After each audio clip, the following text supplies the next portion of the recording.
Bonjour à tous. Alors on va débuter cette table ronde qui s'intitule La conservation des nouveaux formats narratifs, quels enjeux? C'est une question qui veut tout et rien dire et qu'on va donc explorer ensemble afin de lui donner du sens. Alors pour discuter de la question de la conservation des nouveaux formats narratifs, on a la chance d'avoir ici avec nous Francesca Bozzano, qui est directrice adjointe des collections à la Cinémathèque de Toulouse. Bonjour Francesca et merci d'être ici. Simon Buisson, qui est auteur interactif et qui est l'auteur, le réalisateur d'un film qui est présenté durant le festival qui s'appelle Way or Die. Hélène Bettembourg, qui est déléguée régionale de l'INA Sud-Ouest. Et Laurent Duret, bonjour, qui est producteur chez ou à Bachibouzouk, qui est une société de production audiovisuelle. Du coup, cette question de la conservation, de l'archivage des nouveaux formats, je pense que vous y avez tous été confrontés, j'imagine que ça vous est tous déjà arrivé d'aller voir une page web pour voir un contenu vidéo d'une web-série dont vous avez entendu parler ou d'un web documentaire et que ça ne fonctionne plus, que cette page n'existe plus et que le contenu ne soit plus accessible. Alors c'est très frustrant quand ça arrive et personnellement quand ça m'arrive je cherche à retrouver les contenus sur d'autres sites. Il y a Internet Archive évidemment mais qui ne fait que des photos à un moment donné des sites. Donc les questions qu'on va aborder, c'est comment est-ce qu'on peut accéder à ces contenus une fois qu'ils ne sont plus en ligne. Mais on va commencer par se poser la question, au départ d'un projet, quand on écrit un projet, quand on a un producteur, quelle est la durée de vie qui est prévue pour ce projet ? Est-ce que, par exemple, toi Simon, quand tu écris un projet, tu me disais tout à l'heure que bientôt certains de tes projets ne seraient plus accessibles. En fait, pourquoi et comment ça se passe ? Comment tu le penses, toi, au départ ? C'est même pas bientôt. Hein, moi, je savais pas du tout que je faisais cette table ronde. Donc, quand j'ai vu l'intitulé hier, je me suis dit, mais j'ai pas du tout légitime, j'ai rien à dire sur cette question. Et en vérité, je me rends compte que je suis peut-être la meilleure personne pour parler de ça. C'est-à-dire que tout ce que j'ai fait ces 10 dernières années n'existe plus. Et je m'en rends compte vraiment là, ces derniers temps. Et à chaque fois, on me dit, tiens, mais ce projet, est-ce que je peux le revoir ? Je leur dis, mais bien sûr, allez-y. Je leur donne l'adresse. Et il me dit, mais non, ça marche pas. Et je leur dis, mais tu dois avoir un problème avec ta machine. Et je vais dessus et je m'aperçois que le truc n'existe plus. Alors, il y a des tas de raisons. Il y a les raisons techniques. Alors ça, c'est ce qui est le plus frustrant. C'est, par exemple, j'ai encore en ligne C'est un beau pays et Tour en tête, que j'ai fait avec l'INA, qui sont encore en ligne, mais qui marchent plus. C'est-à-dire que c'est en HTML5 et en fait, les trucs se lancent pas au départ. Donc, on a la page de garde. Donc, on peut considérer que presque ils n'existent plus. En tout cas, on peut plus les voir. Et il y a ceux, alors, typiquement, qui avaient été faits à l'époque avec Curiosphère, avec des branches particulières de France Télévisions qui ont disparu entre-temps. Donc la plateforme a disparu, donc le film entier a disparu. Et donc pour moi, c'est vrai que c'est assez dramatique parce que je ne peux plus montrer ces œuvres. Et en plus, à l'époque, j'avais pas encore j'avais le discours inverse. Je disais à tout le monde, tous les gens qui me demandaient pourquoi tu fais ça, je leur disais, moi, mon film, quand j'aurai 80 ans sur mon lit de mort, je pourrais le montrer à tout le monde, toujours à travers le monde. J'étais très sûr de moi et en fait, c'est l'inverse, quoi. Et je pense que quelqu'un qui a fait un film en Super 8 a en fait, étonnamment bien plus de chances de pouvoir le conserver toute sa vie et pour les suivantes. Donc voilà, pour moi, c'est vrai que c'est pour ça qu'aujourd'hui, j'ai un réflexe évident de demander à chaque fois aux développeurs parce qu'en fait c'est un coût, ce que j'avais pas compris au départ, de me faire un standalone, c'est-à-dire quelque chose que je peux moi garder dans ma machine. Donc je me fais des copies de mes projets, de tous les derniers que j'ai, et je peux au moins les montrer, les montrer. Mais je suis obligé d'être avec ma machine avec un émulateur pour les lancer, sinon les gens ne peuvent pas les voir, quoi. Et de toute façon, je pense que même s'ils restaient en ligne, c'est sûr qu'il y a un problème de version.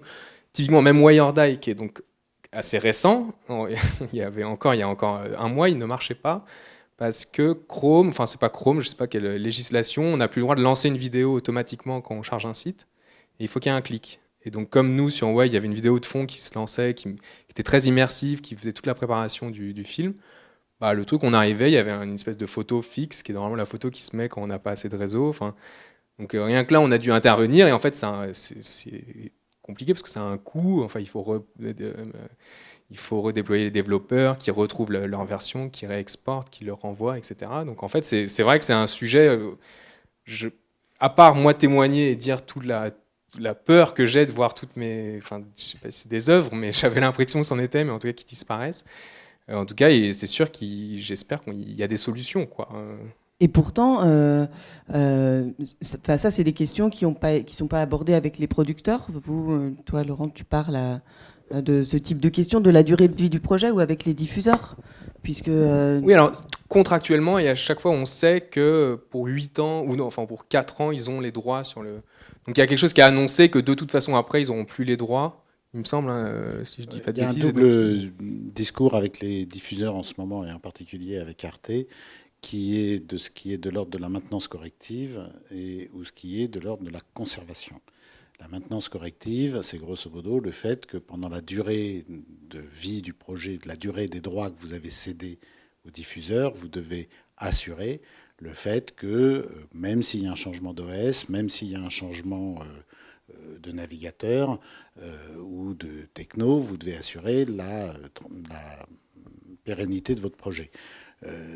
Dans les faits, ça pose des problèmes très pratiques et très concrets. Quand Flash disparaît, les projets qui ont été faits en Flash disparaîtront et on ne pourra pas les adapter parce que c'est un autre développement et que ça coûterait le même prix que de le faire. Donc c'est des problèmes très clairs. Mais en général, comme en plus les durées de droit se négocient quand même sur des projets de plus en plus courts, aujourd'hui avec les diffuseurs, la maintenance corrective devient moins un problème. Quand tu dis plus court, ça veut dire que... Aujourd'hui, on est plutôt sur des 3 ans de droit. Enfin, après, ça dépend des discussions, des diffuseurs, etc. Mais voilà, surtout... Après, moi, sur les productions que je fais, qui sont très souvent justement à base d'archives, se pose un autre problème, c'est la durée de vie du projet intrinsèquement dans les droits que j'ai acquis des archives. C'est-à-dire que, par exemple, la barricade ce matin, dans 5 ans, on n'aura plus les droits de ces archives-là, donc on ne pourra plus exploiter le projet. Je rassure, si dans 5 ans vous voulez aller voir www.labarricade.fr, je pense que ça sera encore en ligne, et même sur l'INA, je pense que tout le monde aura oublié, que personne ne l'aura retiré. Quand j'ai fait 14 dernières nouvelles avec Arte, non, Cosmic Connection avec Arte, je me souviens qu'un jour on a reçu c'est un spectateur qui demandait à être retiré d'un témoignage qu'il avait donné et c'était 10 ans plus tard, et on s'est rendu compte que c'était toujours en ligne. Donc personne n'avait pensé qu'on n'avait plus les droits. Mais donc ça, c'est encore un autre débat. Mais la durée de vie des projets comme la barricade au Panama, elle n'est pas liée là à la techno, elle est liée à la durée de vie, à la durée des droits que j'ai achetés et que je n'aurai de toute façon pas les moyens de proroger, donc les projets n'existeront plus, en tout cas pour une exploitation commerciale.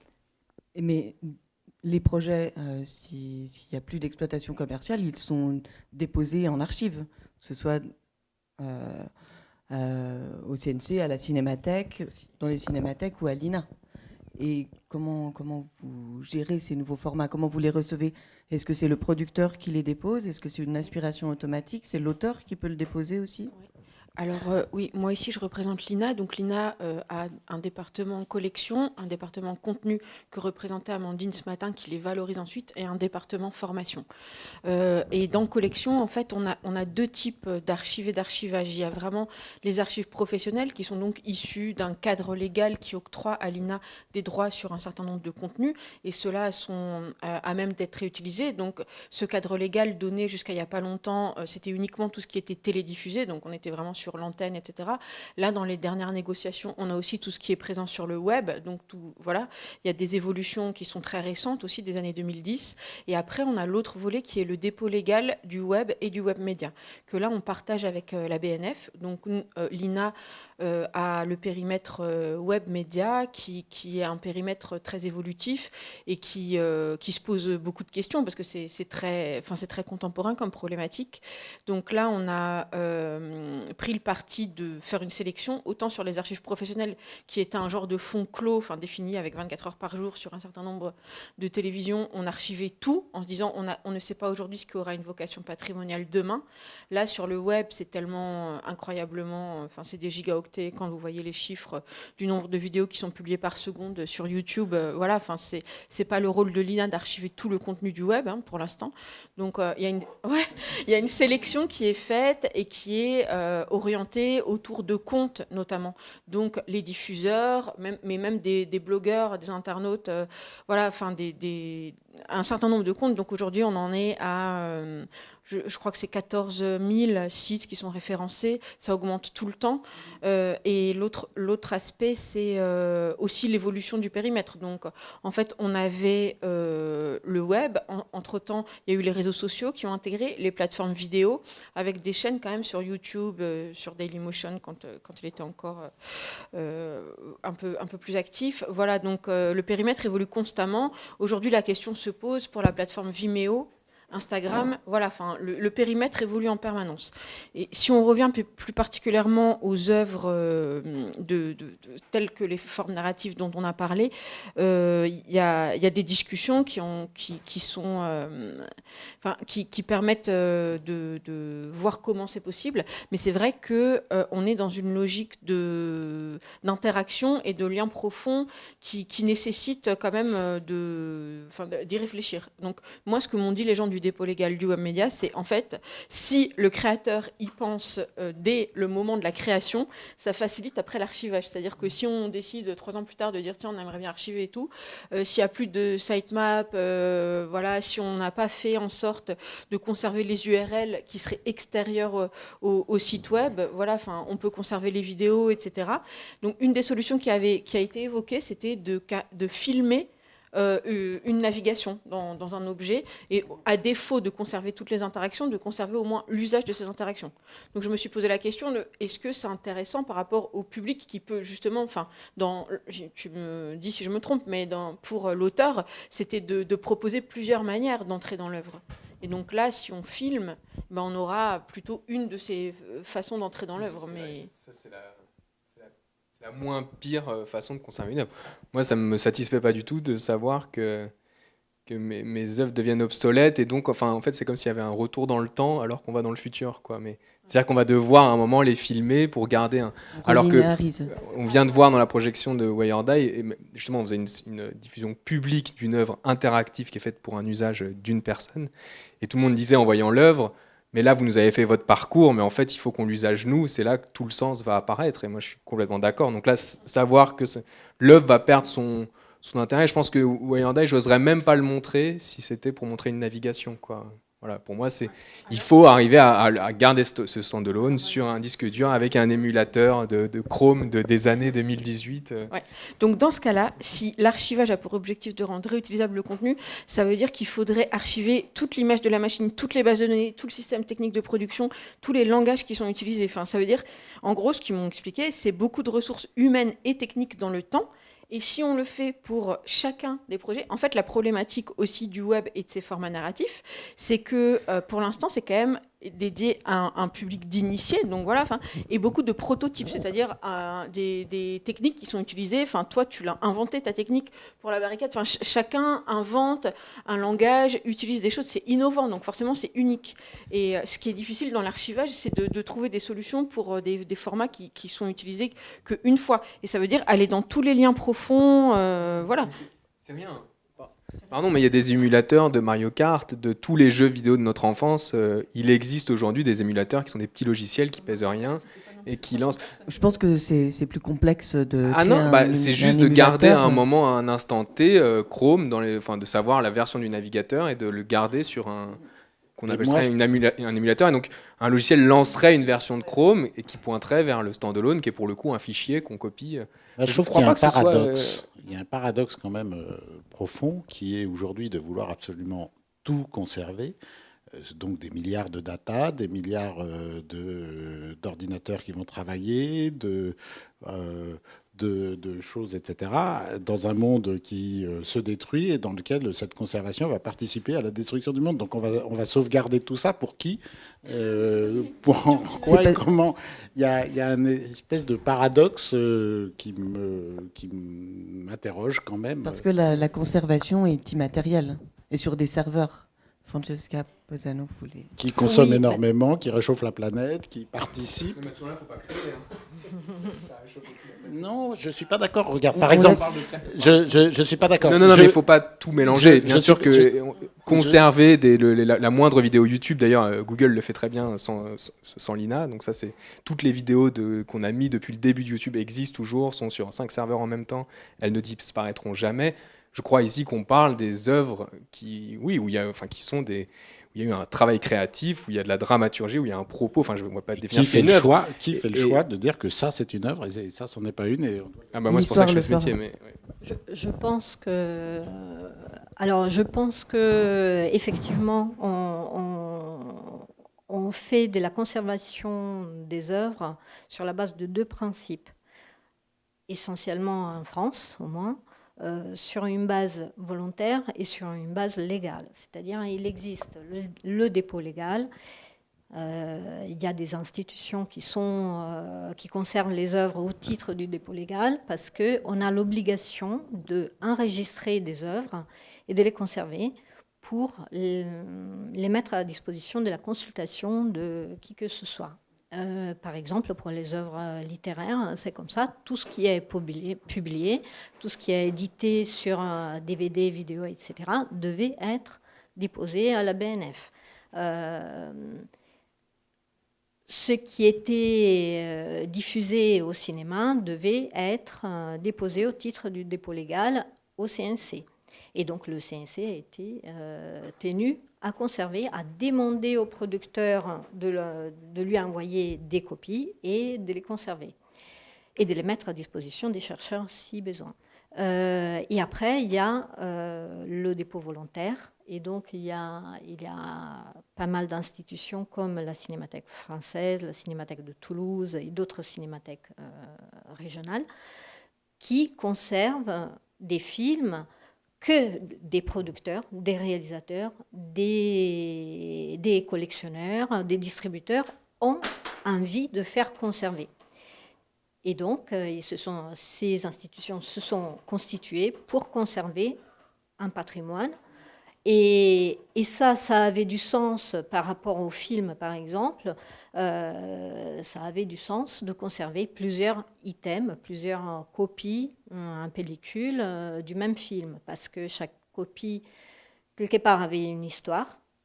Ça pouvait être une génération différente, parce qu'il y avait des copies, etc. Ça pouvait être une version différente, une ressortie du film avec un générique différent, etc. Ça pouvait tout simplement permettre de retrouver au bout de 50 ans la dernière copie survécue d'un film qui autrement était disparu. Donc voilà. Après, on peut se poser la question par rapport aux data, aux fichiers, au format numérique. Une fois qu'on a un fichier, après tout le reste, c'est des clones. Donc si on garantit une redondance et une correcte conservation d'un fichier, de son environnement, d'un émulateur pour le reproduire, etc., il devrait suffire d'un organisme qui le conserve et qui prend sur soi aussi en charge le coût. Parce que là, tout ce qu'on a évoqué maintenant est très important, mais on n'a pas évoqué les coûts de la conservation de ce type de données. Et effectivement, là, je ne parle pas des web-séries, du web, etc. Je parle du cinéma qu'on peut montrer aujourd'hui en réalité virtuelle, etc. Tout ça, le conserver est plutôt compliqué et très coûteux aussi. À la Cinémathèque de Toulouse, est-ce que vous recevez en dépôt des œuvres qui correspondent plus à des nouveaux formats? Absolument pas, parce que il n'y a personne qui est intéressé par nous faire conserver ce type de matériel. Parce qu'un producteur qui produisait un film, un 35 mm, un film pouvait faire 10 bobines, ça pouvait avoir un poids de 30-35 kg, de 25 à 35 kg, et il prenait un volume qui était à peu près comme ça.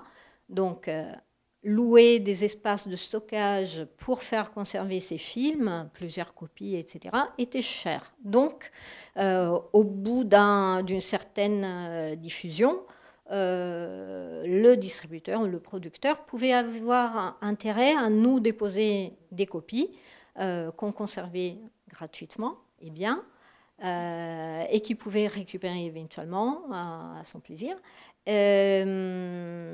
Et c'était très bien d'un point de vue économique et aussi éventuellement pour une conservation future et revenir sur le film, le redistribuer ou faire une ressortie. Aujourd'hui, il y a plus... Oui, c'était la dimension physique qui motivait la création de lieux physiques de conservation. Aujourd'hui, d'abord, il y a le fait qu'on a l'impression que ces œuvres sont plus éphémères, c'est-à-dire elles ont intérêt pendant 3 ans, on les fait marcher, on les fait fructifier, et puis on peut les éliminer sans aucun problème. Il n'y a plus le producteur, le Warner, qui conserve les négatifs pour une ressortie dans 50 ans. Voilà. Mais moi, j'ai plein de disques durs d'œuvres que j'ai commencé à produire que je ne peux plus lire. C'est juste que je ne peux plus lire. Et les coûts... si je vais demain vous déposer un casque Samsung Gear, un téléphone et le fichier qui est dedans, je reviens dans 20 ans et... Bien sûr, c'est parce que effectivement, il devrait y avoir éventuellement un dépôt légal de ces œuvres-là, mais le dépôt légal devrait aussi garantir... Au revoir.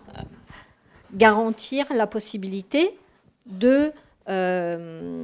d'assurer la continuité de l'accès. Donc, des migrations des données sur des nouveaux supports, sur des nouveaux formats, etc. Alors, je voudrais juste faire une toute petite parenthèse, mais parce que ça rejoint. Il y a en fait entre les sociétés d'auteurs, différentes sociétés d'auteurs et syndicats de producteurs, il y a eu un accord mené avec, je crois que c'est l'ALPA, qui est l'organisme qui lutte contre le piratage, sur tout ce qui est web série, enfin fichiers vidéo, etc., faire un fichier empreinte qui sert en fait contre le piratage, mais qui peut servir pour le dépôt légal. Mais là, on reste sur des œuvres, même si elles sont numériques, qui restent des œuvres vidéo.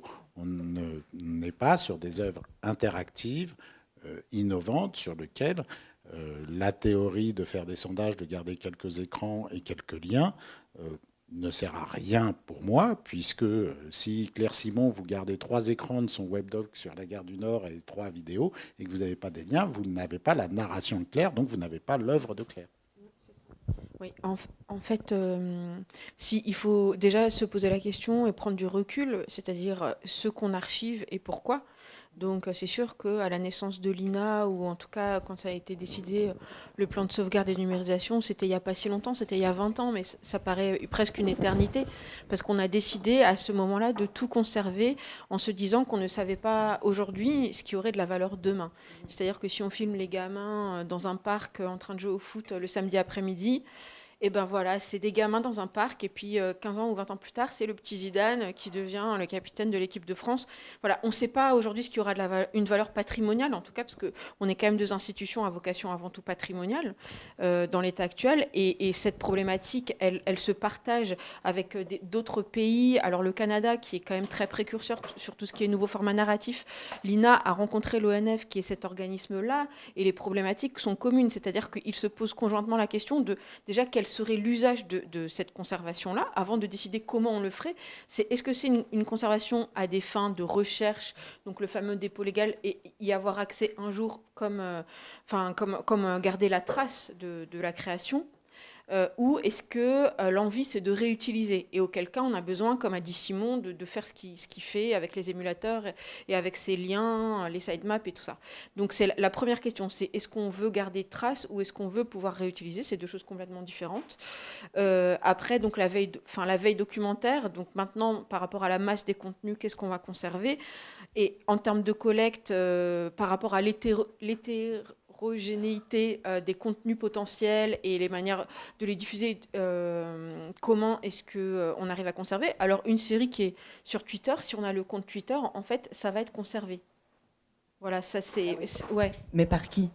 Nous, en fait, on conserve des comptes Twitter. L'INA a élargi ses missions. Au fur et à mesure, le dépôt légal du web média, oui, il y a une timeline. Twitter est collecté depuis 2014. Donc, en fait, on peut être en détection, c'est-à-dire que, nous, je parle les délégations, on peut détecter des comptes, les faire remonter pour qu'ils soient pris en compte et tout. Donc là, il y a une vraie dynamique, c'est-à-dire qu'on n'est pas sur un fond clos et on peut avoir une vraie politique active de dire, voilà, tel et tel compte, il faut absolument les prendre en charge.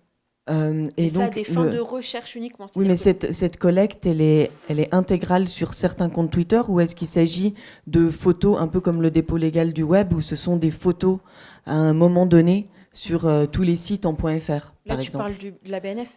Non, oui, le dépôt légal du web mené par la BNF consiste dans des photos à un moment donné. Twitter, c'est l'intégralité des fils de certaines personnes. À l'INA, c'est les sites. En fait, il y a moins de sites, mais qui sont pris quasi en temps réel. On a 2 accès ici à Toulouse. C'est assez impressionnant. À la Cinémathèque et ici, ce qui permet, par exemple, quand on parle de moments d'élection et tout, on peut avoir 12h42, 12h48. Voilà, toutes les actualisations du site sont accessibles, mais à des fins de recherche, c'est-à-dire que c'est pas en accès distant. Il y a cette contrainte pour l'instant qui est d'être dans un lieu physique pour le consulter.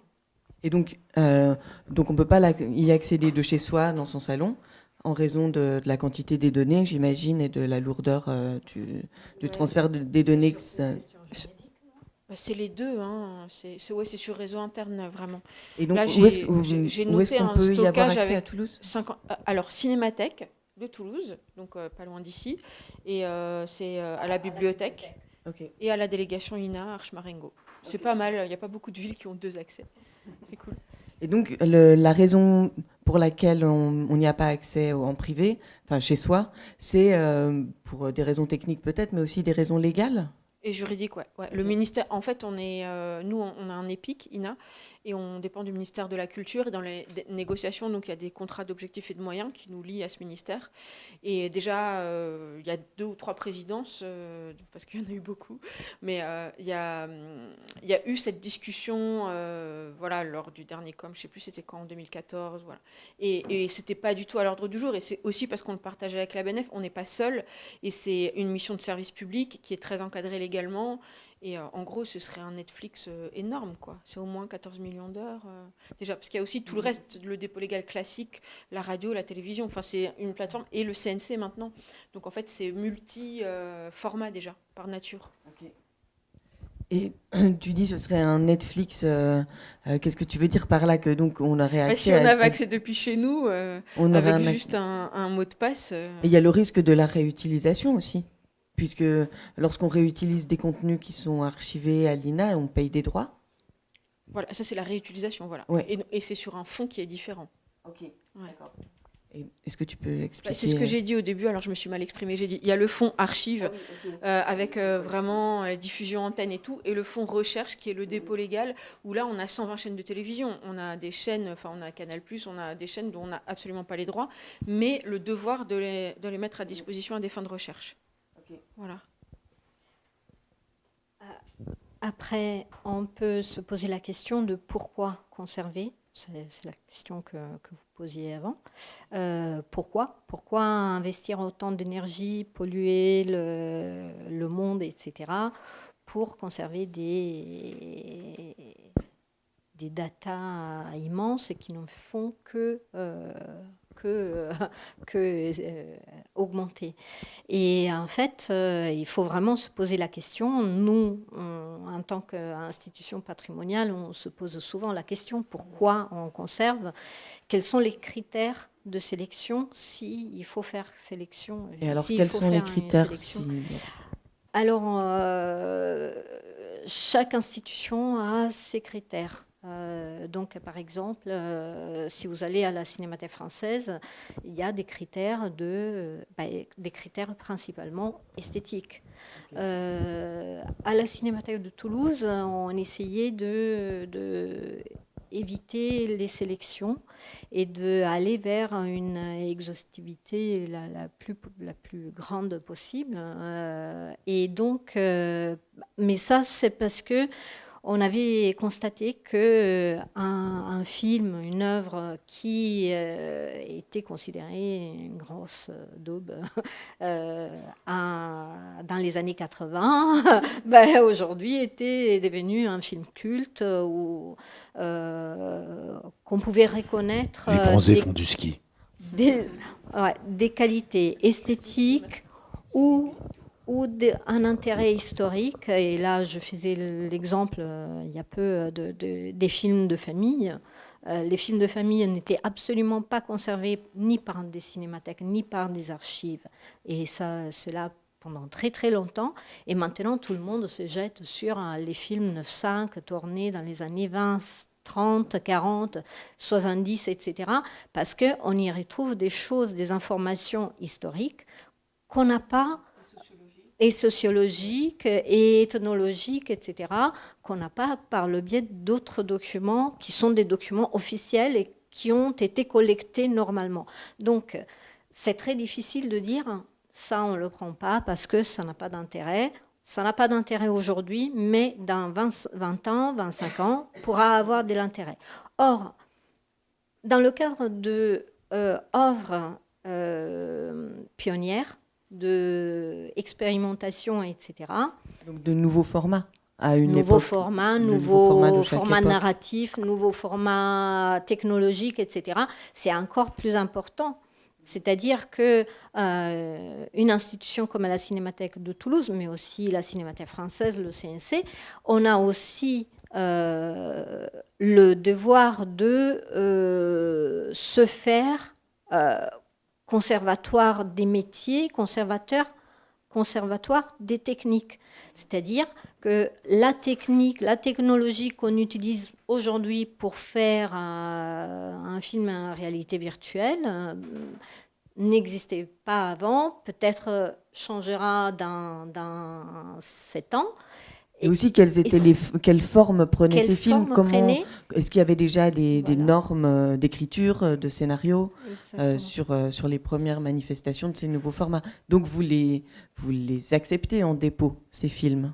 Nous, on peut les accepter. Après, le problème est avoir la capacité de les conserver et de conserver effectivement leur forme véritable. Mais je continue de dire que si je vais vous déposer demain le code de Panama Albron, vous ne pourrez pas le conserver. Exactement. Parce que Panama Albron a été développé par rapport à un OS, que ce soit celui sur Android ou sur l'iPhone, sur lequel il y a des gestes et des techniques, et que vous n'allez pas forcément conserver ni cet OS ni ce device, donc vous ne pourrez pas représenter dans le futur cette œuvre, contrairement à un film qui est un support physique où si vous avez une ampoule ou même vous pourrez le regarder, oui. Là vous ne pourrez pas.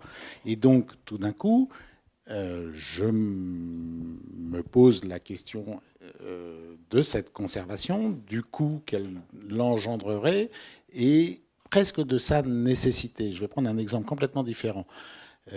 Ma fille n'a jamais vu l'alinéa qui m'a marqué. Je ne lui ai jamais montré. Je pense qu'on trouve l'alinéa sur YouTube, à mon avis, sans aucun problème. Mais par contre, ça m'a fait produire un film plus tard qui s'appelle La grande histoire d'un petit trait, qui est une application avec un fil que ma fille connaît parfaitement. Et c'est de ce truc-là qu'elle se servira peut-être pour faire autre chose par derrière.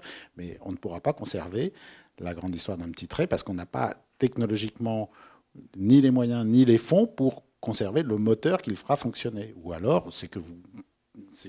Enfin, la conservation devient extrêmement complexe. Côté INA et donc le dépôt légal Webmédia, il y a aussi un département recherche et développement. Et donc il y a des pistes qui ont été évoquées avec une approche mixte notamment, parce que en fait une des questions qui se pose quand on conserve, c'est est-ce qu'on conserve côté serveur et donc côté production, ou est-ce qu'on conserve côté client, voilà, et le côté de la réception. Et donc l'approche mixte consisterait à optimiser en fait les possibilités d'un jour pouvoir le relire. Alors je peux vous donner un peu ce qu'ils ont évoqué comme piste qui permettrait de l'avoir, c'est d'avoir à la fois des sources haute qualité côté production, donc cette sauvegarde-là, les sources avec l'intégrité de tout ce qu'on peut conserver côté serveur, donc sauvegarde et export, l'expérience et témoignage côté client, ce qu'ils appellent le crawl, ou crawling, et un film de l'expérience utilisateur sous forme kinéscope. C'est en fait de multiplier les possibilités d'avoir un recours à cette œuvre-là. Alors après, et qui supporte les coûts? Si c'est dans le dépôt légal de l'audiovisuel et du webmédia, pour l'INA, c'est une mission de service public.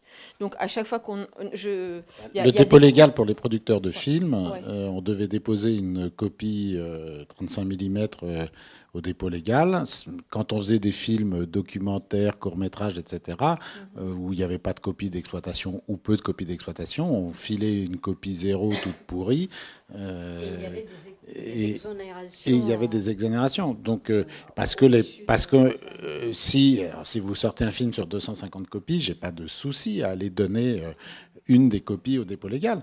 Mais là, dans des économies dans lesquelles on est totalement ric-rac, si je dois supporter en coût de fabrication un coût supplémentaire d'aller livrer tous ces médias, le temps que ça fait, etc., moi, je suis pas sûr de pouvoir les assumer en tant que producteur.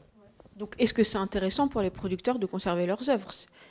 Voilà, c'est ça aussi la question. Au-delà de la durée des droits qu'ils ont sur ces œuvres. C'est une vraie question. Au-delà de la durée des droits, on essaye de les garder. Moi, il y a plein d'œuvres que j'essaye de garder, mais comme disait Simon tout à l'heure, je les ai sur mon ordinateur et ça ne peut marcher qu'avec mon petit système. Et à la fin, il y a des œuvres, encore une fois, développées sur Flash ou autre, que je ne peux plus faire marcher et dont je garde quelques traces parce que effectivement, j'avais filmé une utilisation, le director's cut, entre guillemets, de l'œuvre. Oui, et cette multiplication des types, enfin, cette multiplication des formes de conservation, donc conserver une vidéo, conserver le témoignage des spectateurs, etc., multiplie aussi la quantité de choses à archiver et ne règle pas la question de savoir ce qu'on archive ou pas, finalement. Mais au-delà de la question de l'argent, l'exemple que tu as donné, Laurent, sur l'histoire d'un petit trait qui ne va pas être conservé, alors que toi, c'est issu de quelque chose qui t'a inspiré l'alinéa. Ah oui, ok. Vous connaissez? Okay. C'était pour réveiller le public. Et tu penses, enfin, en fait, je pense que ce qu'on peut aborder aussi comme question, ça m'a troublé cette imitation, c'est le fait que ces productions culturelles, si on les conserve, c'est aussi parce qu'elles font partie de notre patrimoine culturel et que, en fait, on est tous nourris de références culturelles du fait de ces conservations successives. Donc, est-ce qu'on s'expose pas à une perte future, à une perte de nos références culturelles et des choses qui seront disparues? Oui, mais ça rejoint bien sûr, mais ça rejoint ce que je disais tout à l'heure. Moi, je relis Ravage en ce moment de Barjavel. Je pense qu'on n'est pas très loin de ça et qu'à force de multiplier les serveurs pour conserver tout ça, on s'y oriente encore plus. Il y a une espèce... Bazin, enfin, on en parlait tout à l'heure, anthologie de l'image cinématographique, chapitre 1, je crois, de Qu'est-ce que le cinéma disait l'art depuis le début de la statuaire, de la momie égyptienne jusqu'à la peinture, a toujours essayé de sauver l'être par les apparences. La photo est arrivée et à sauver l'être par les apparences encore mieux et à libérer la peinture du schéma dans lequel elle était, puis le cinéma encore plus. Mais en même temps, au fur et à mesure qu'on s'approcherait vers plus de réalisme, plus de sauver l'être par les apparences, on fabriquait des choses qui devenaient de plus en plus difficilement conservables, de plus en plus... En fait, elles sont conservables, mais elles ne sont plus accessibles une fois qu'elles sont conservées, puisqu'on ne peut plus les lire. Et on ne peut plus les lire. Et donc, il y a cette espèce de paradoxe. Et je pense que c'est intéressant de se poser cette question de ce paradoxe-là. Voilà. En fait, c'est vraiment cette nouvelle technologie qui pose des problèmes de conservation. Mais parce c'est que le film ne pose aucun problème. Au contraire, comme il disait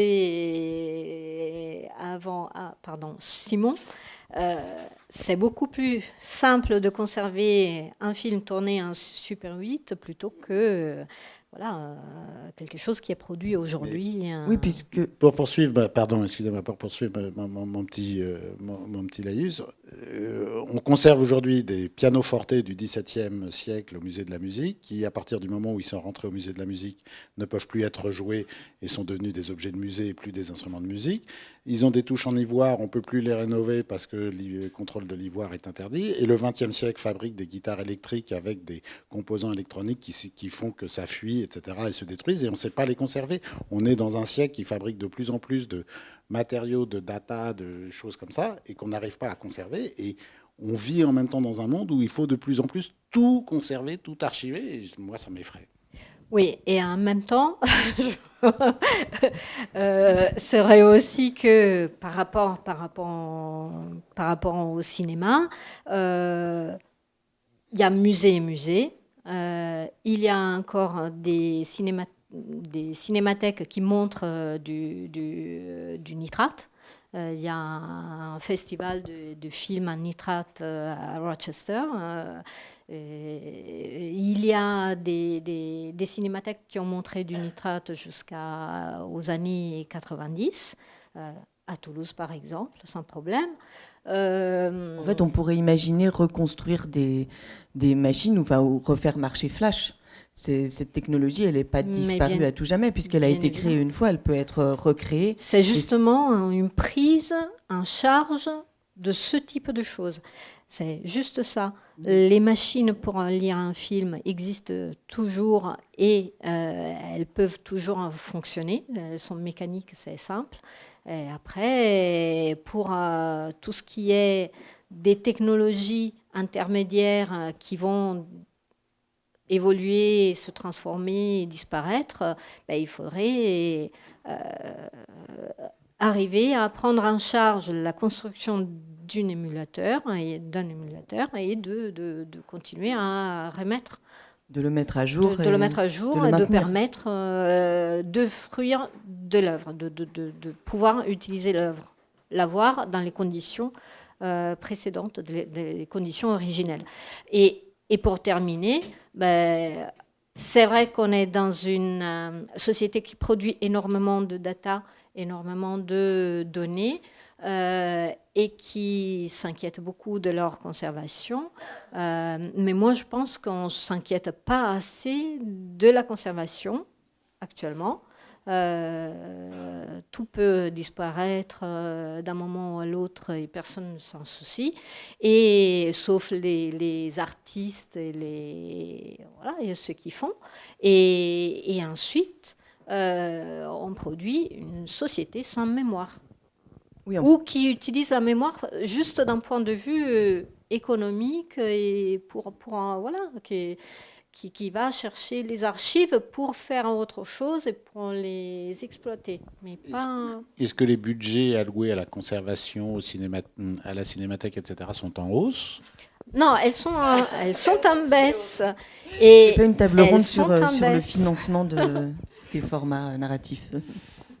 C'est pour cela que je dis qu'on ne s'inquiète pas assez de la conservation. Oui, mais donc ça va être compliqué de sauvegarder des œuvres en flash. En fait, il faudrait qu'il y ait une volonté politique générale d'assurer cette conservation, et non seulement la conservation, l'archivage, mais aussi en vue d'une mise à disposition du public. Et si celle-ci n'est pas possible chacun chez soi, moi je pense que ce qui ressort, c'est l'importance des lieux de conservation, qui ne sont pas seulement le lieu où l'on met au placard les œuvres, où on les stocke, c'est aussi le lieu où on les montre et où on les valorise.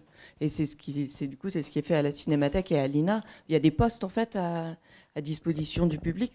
Tout le monde peut y aller. C'est ça en fait.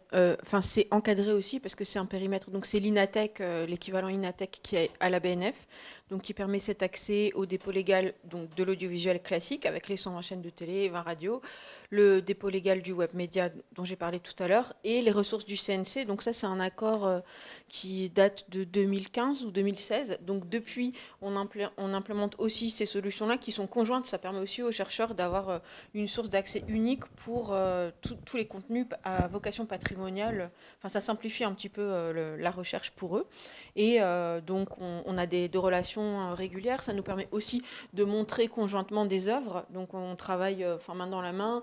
Et en parallèle de la programmation de la Cinémathèque, on présente des avant-programmes qui sont issus du fonds audiovisuel. Donc, ça permet de croiser les regards. Et si on arrivait, là, ce que proposent les storygraphes, d'arriver à montrer des œuvres d'une autre façon, c'est aussi une manière de valoriser, mais pour l'instant, c'est des œuvres contemporaines. Voilà, la question de quelles œuvres vont être archivées. Donc voilà, j'ai une partie de la réponse parce que tout ce qui est web média l'est par nature. Après, quand c'est des types de narration avec des liens profonds et tout, se pose la question de comment on conserve l'intégralité de cette interface, et avec la question de aussi le choix et la sélection, parce que voilà, c'est lié à un public d'initiés, et la tendance c'est quand même d'archiver ce qui est Instagram, parce que c'est la tendance actuelle. Ils m'ont parlé d'un autre truc qui s'appelle Twitch sur les jeux vidéo, qui apparemment dégaine plein d'audience aussi. Donc voilà, les réflexions en tout cas sur l'évolution du périmètre, elle est permanente. Mais après, en termes de techno, ils m'ont parlé de 50 milliards d'objets, de je ne sais pas combien de pétaoctets. Enfin, ce que dit Laurent sur ce que ça génère après en termes de volume et d'impact n'est pas négligeable.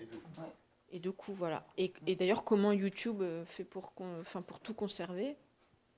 Ils augmentent en permanence leur pétaoctets, je ne sais pas quoi. Vous parlez tout à l'heure de la conservation des sites internet, des réseaux sociaux notamment, vous parlez de Twitter. Et vous parlez par exemple de conserver un compte Twitter. Moi, ce qui me choque un peu, parce que ça m'arrive souvent de consulter des comptes Twitter, de vérifier leurs moindres nouveaux tweets. Et souvent, on se rend compte que déjà, il y a les retweets. Ça pose la question, est-ce qu'il faut conserver le compte émetteur du tweet qui a été retweeté? Il y a les conversations. Il n'y a pas les retweets. Non. Bah oui, mais... Par exemple, un truc qui se fait énormément sur Twitter, qui fait beaucoup le succès de Twitter, c'est qu'il y a les conversations.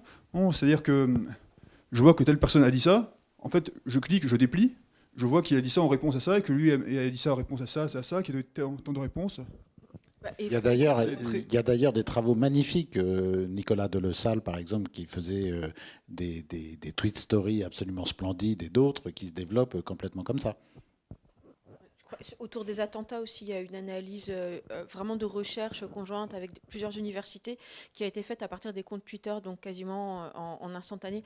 Donc c'est utilisé aussi, c'est vraiment à des fins de recherche. Donc on n'a pas, sur le web, là, je vous ai dit, sur la partie audiovisuelle, il y a une vocation, une tentative d'exhaustivité, même si elle est de toute façon irréaliste parce qu'il y a des pertes qui sont inhérentes à l'histoire des fonds. Mais après, quand il s'agit du web, je sais... Twitter, vous disiez 14 000 comptes J'avais dit 14 000 sites, je ne sais plus combien il y a de comptes Twitter, mais ça augmente tout le temps. Donc, et qui a choisi les 14 000 comptes? C'est une veille documentaire avec une analyse par rapport à notre prisme à nous, qui est le web média. Donc c'est très, c'est orienté par rapport à la problématique qui nous a été octroyée par le périmètre de loi. Est-ce que les détenteurs des comptes Twitter sont au courant que leur compte est archivé? Je ne sais pas si on leur demande leur avis. On veut la liste des 14 000 comptes. Je leur demanderai, mais en tout cas, ceux qui sont intéressés, enfin, si vous êtes toulousain ou même si vous êtes d'ailleurs, le mieux, c'est peut-être de venir vous rendre compte par vous-même de ce que ça donne en termes d'interface et si c'est interactif. Enfin, moi, je veux bien en parler. Et comme je vous dis, il y a recherche et développement intégré à l'INATEC, donc ils sont aussi ouverts aux discussions, aux échanges. Voilà, enfin, rien n'est fermé. On est complètement, enfin, c'est une discussion permanente. Là, je pense que c'était un quels enjeux pour l'interrogation. Je suis pas sûre qu'on ressorte avec une idée définitive de pourquoi et comment il faut conserver les nouveaux formats narratifs. On sortira peut-être avec encore plus de questions, j'en sais rien. Mais en tout cas, c'est bien d'ouvrir ce débat, je crois, c'est intéressant. Est-ce que le monde du jeu vidéo n'est pas une source d'exemple? Parce que j'ai l'impression que c'est une réflexion qu'ils ont depuis un peu plus longtemps sur la conservation à la fois du matériel et des jeux des années 80-70, et avec la partie informatique sur les émulations de Windows 95 qui existent, et donc ces soucis et ces questions, elles existent depuis un moment, et ces gens se les posent. Oui, effectivement, mais il n'empêche qu'après, tu travailles sur un certain nombre de moteurs. Quand tu travailles sur des moteurs qui sont réplicables et sur des moteurs de jeu, tu te poses la question. Quand tu développes une application très particulière qui n'est pas basée sur Unity ou j'en sais rien, et que tu développes ton propre moteur, tu te retrouves exactement dans dans la complexité première. Donc ça va vraiment dépendre de chacun des objets.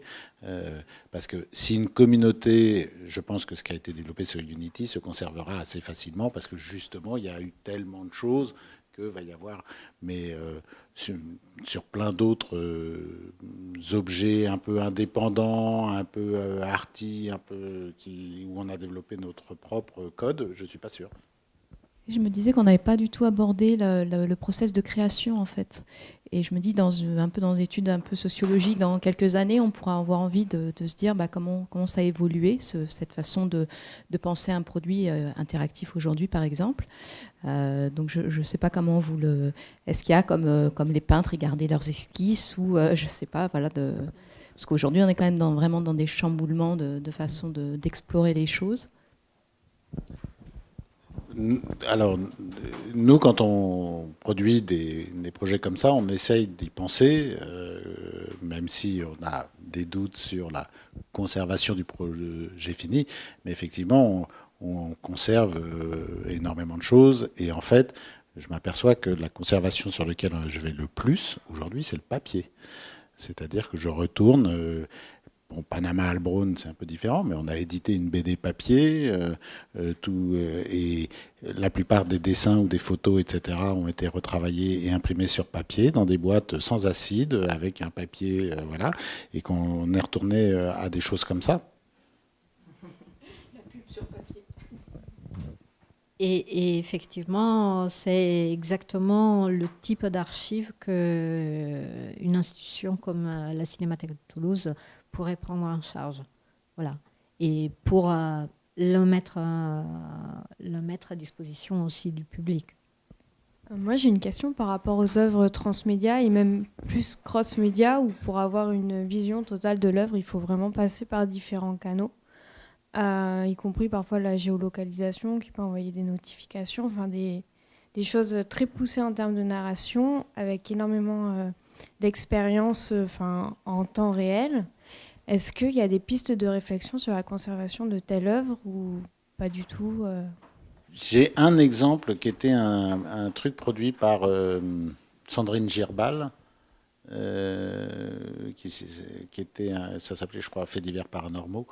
Il y avait une série télé, il y avait un jeu avec un retour dans le réel, des rendez-vous, etc. Et ce qu'elle a fait, c'est que pratiquement toutes les personnes qui jouaient, qui avaient des rencontres, etc., elle les filmait. Et ça devenait partie du dispositif.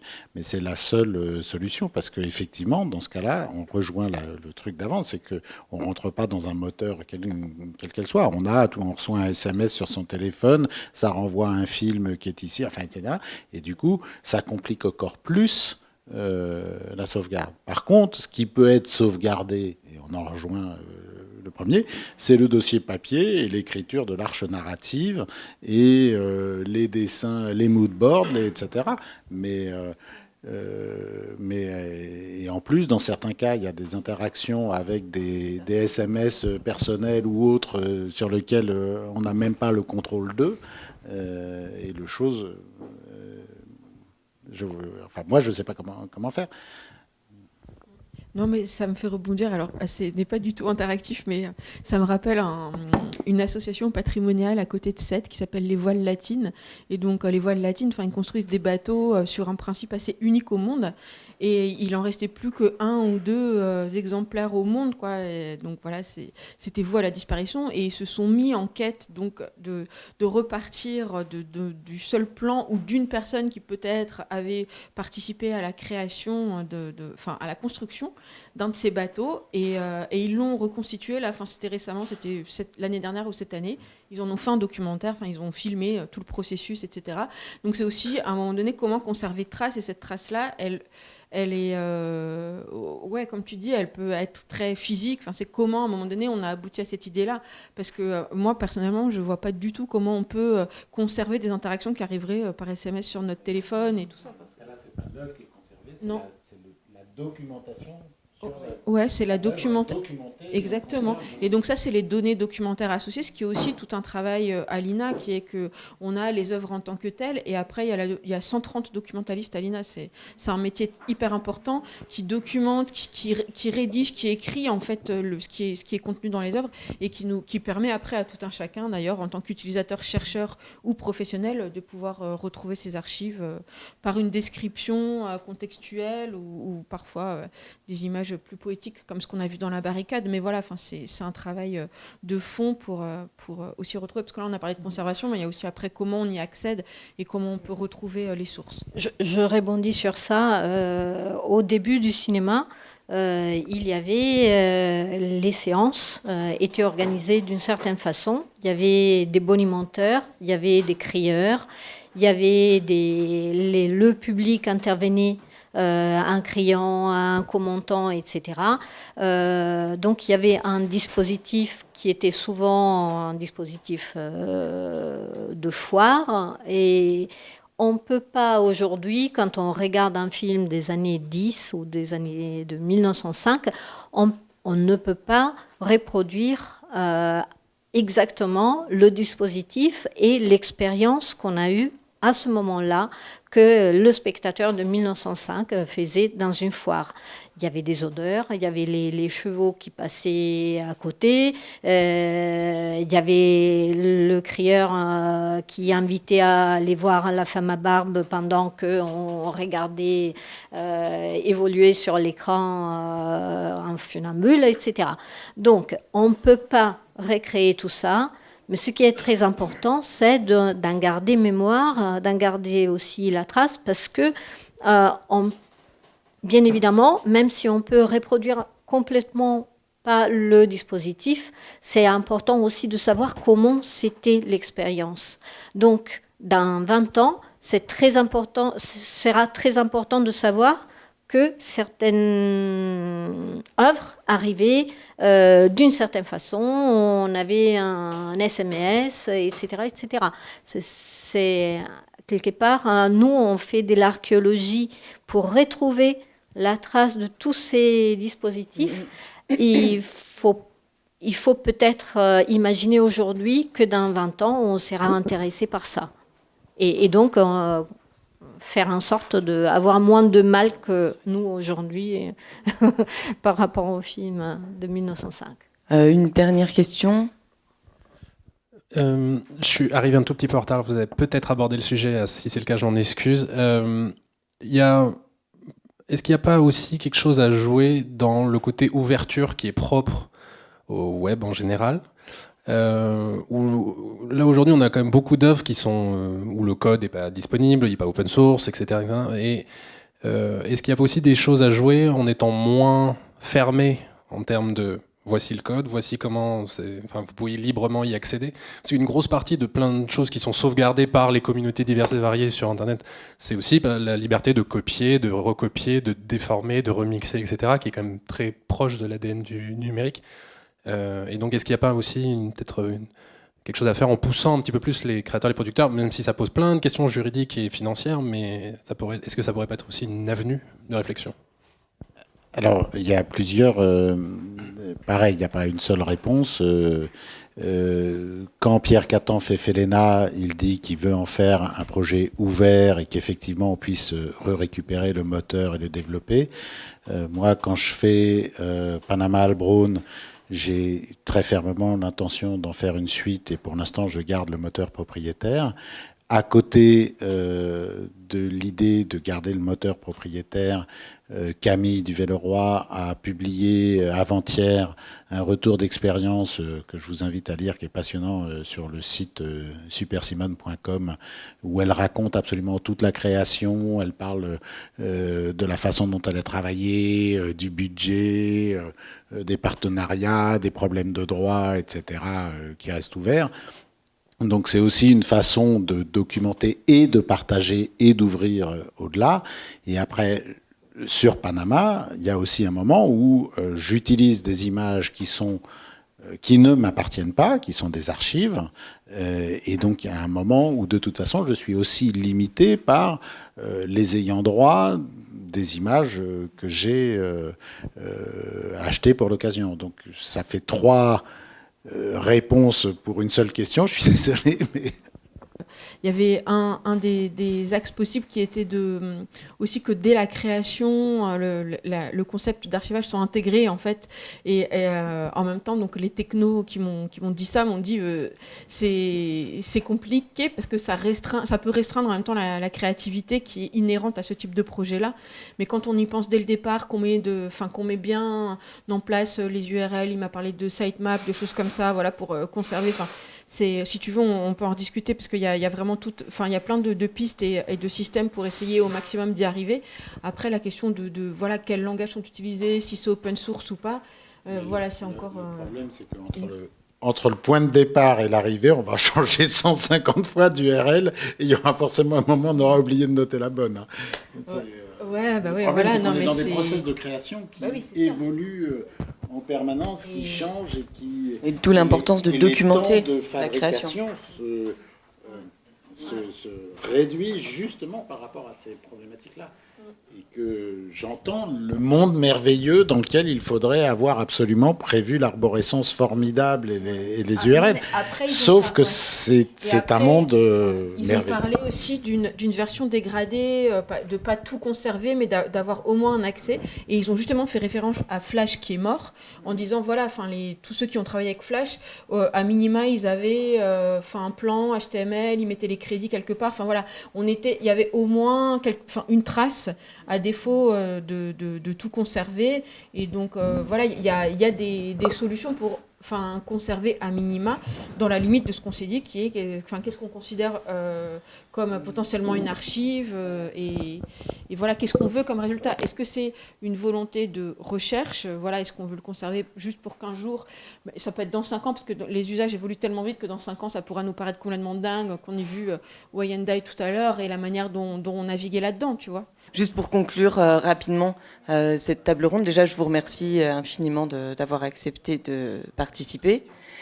Et donc sur cette question d'archivage, de conservation des nouveaux formats, je pense que ce qui ressort, c'est que c'est une très vaste question, mais ce qu'on a réussi quand même à faire ressortir, c'est de la possibilité et de l'importance de conserver non pas seulement les œuvres, les films tels qu'on les voit, mais toutes les traces qu'il y a autour, tous les documents afférents à ces œuvres qui qui témoignent en fait de ce que c'était, et tous ces témoignages qui émanent des spectateurs, mais aussi des producteurs, des auteurs, de tout le processus de création. Et finalement, on en revient aussi à l'importance et à la valeur de la conservation sur du bon vieux papier. Je vous remercie.